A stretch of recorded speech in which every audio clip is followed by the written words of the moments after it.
Jesus então disse para os discípulos o seguinte: olha, não se coloca vinho novo em odre velho, senão você perde os dois.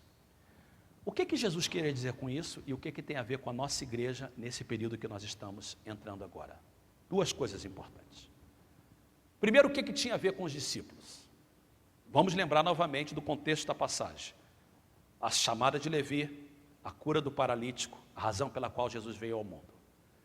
Jesus estava trazendo, através do Evangelho, o Evangelho que ele pregava, as boas novas que ele pregava, era uma mensagem que ia revolucionar o mundo a partir de então. Tão foi a revolução que a mensagem de Jesus trouxe, que mudou até o calendário. O calendário que nós temos hoje é mudado por causa da mensagem que Jesus pregou. Nós estamos no ano 2008, depois de Cristo, depois da sua vinda. A mensagem que Jesus pregou mudou o judaísmo, mudou a nação, mudou o Império Romano. Em 300 anos a igreja conquista o Império Romano e o imperador romano proclama o cristianismo como a religião oficial do Império. O cristianismo viria a mudar todas as nações, todos os costumes, e para que eles pudessem receber essa palavra, eles precisariam de passar por um processo de renovação da sua mente. Nunca as pessoas poderiam receber o Evangelho de Jesus sem ter a mente renovada para entender o que o Evangelho ia trazer. E Jesus disse: se vocês não renovarem os seus odres, vocês nunca poderão receber o vinho novo que eu estou trazendo. O vinho novo representava, literalmente, no início, o Evangelho que Jesus pregava. As pessoas entenderam isso? Claro que não, tanto é que mataram Jesus. Tanto é que perseguiram os discípulos, mas mesmo matando Jesus e perseguindo os discípulos, o vinho continuou sendo derramado, e os odres foram renovados, até que o ponto que nós estamos, depois de Jesus, quase 2000 anos, e o Evangelho continua sendo pregado, e nós precisamos de continuar pregando. Agora, Jesus fala alguma coisa também importante para nós, porque Jesus está dizendo o seguinte: eu vou derramar vinho novo sobre a minha igreja, mas a única forma da minha igreja manter esse vinho novo é ter os seus odres renovados. Domingo passado, Deus fez alguma coisa importante. Existem dois momentos importantes na vida da igreja: o aniversário da igreja, o congresso de jovens, 3, e a conferência de missões. Nós recebemos sempre nessas 3 datas, aniversário da igreja, conferência de missões, congresso dos jovens, palavras proféticas para a direção da igreja. Sentimos que domingo passado Deus usou não só a pregação da palavra, mas todo o culto para dizer qual é a direção que Ele quer que a gente tome nas próximas semanas, nos próximos meses, para o restante desse ano. Deus está querendo trazer sobre a igreja, e eu como pastor preciso de ouvir isso, ser sensível a isso. Deus quer trazer sobre a nossa igreja um reavivamento. Nós estamos cientes disso. Deus quer que a igreja mova num reavivamento. E quando a gente fala de reavivamento, o que é que nós estamos falando com isso? Nós não estamos falando de religião, nós não estamos falando de liturgia, nós não estamos falando de emoção, nós estamos falando de paixão por Deus, fome de Deus, fome da presença de Deus. Então, nós ouvimos claramente o Espírito Santo dizer: é para aí que eu quero levar a minha igreja. Deus está para derramar em nossos dias, nas nossas vidas, algo fresco dele, algo maravilhoso, e nós queremos ser sensíveis a isso.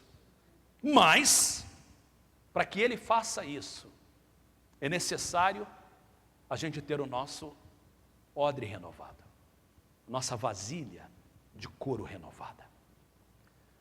Ontem à noite minha esposa e eu estávamos em casa e estávamos assistindo um programa na PBS, que é o canal educativo aqui da América, e apresentava um grupo que canta há muito tempo, há mais de 50 anos, era o aniversário de 50 anos desse grupo chamado The Osmond Brothers. É uma família de 9 filhos, eles são mormons, e durante 5 décadas eles cantam, e o tipo de música que eles cantam, variado, mas é uma família muito reconhecida no mundo inteiro e principalmente nos Estados Unidos. E quando eles fizeram uma entrevista com um dos cantores e disseram assim: qual é o segredo de tanto tempo vocês juntos e fazendo tanto sucesso? Ele disse: o segredo pode ser resumido numa palavra chamada perseverança. Perseverança. E ele usou uma palavra bíblica que faz parte de do fruto do Espírito, uma característica do fruto do Espírito, que é a perseverança, a capacidade de persistir, de ser fiel, de ir até o fim. E quando a gente pensa, voltando na passagem de vinho novo em odres novos, a palavra que vem para mim é o seguinte: Deus, para fazer alguma coisa nova, só é importante, olha o que diz, que se o odre não tiver renovado, ambos se estragam. E o finalzinho diz assim: mas se o odre tiver renovado, ambos se conservam. E a ideia é de perseverança, ambos vão ao fim. Eu quero renovação, avivamento de Deus na nossa igreja. E eu creio que nas próximas semanas nós vamos ver isso mais e mais. Mas eu quero ser sincero para você, não me impressiona pessoas recebendo vinho novo, se isso não durar, se isso não permanecer.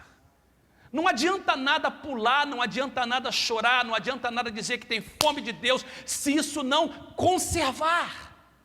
E como pastor, o Espírito de Deus colocou, e eu lutei com essa mensagem a semana toda, o Espírito de Deus me diz: diga para a igreja que para que eu coloque vinho novo, é necessário que as vasilhas sejam renovadas. Deus está para derramar algo fresco de Deus, não na semana que vem, não no mês que vem. O que Deus quer fazer é hoje, é agora.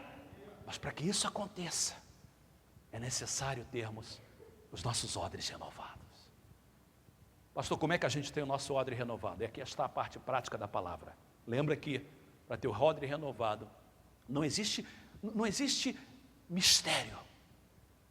A renovação de odre se dá com 2 processos: água e azeite. Muita água e muito azeite. Quanto mais água, mais macio fica o odre.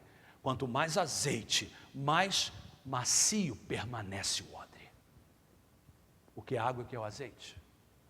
A água na Bíblia é símbolo de muitas coisas, mas a simbologia que eu creio ser a mais apropriada é lá em João capítulo 17, João capítulo 15, João capítulo 16, quando Jesus no aposento fala com seus discípulos, e começando lá no capítulo 12, quando Jesus lava os pés dele, e Pedro diz assim: lava o meu corpo todo. Jesus diz assim: não precisa lavar o corpo todo, quem está santificado só precisa lavar os pés.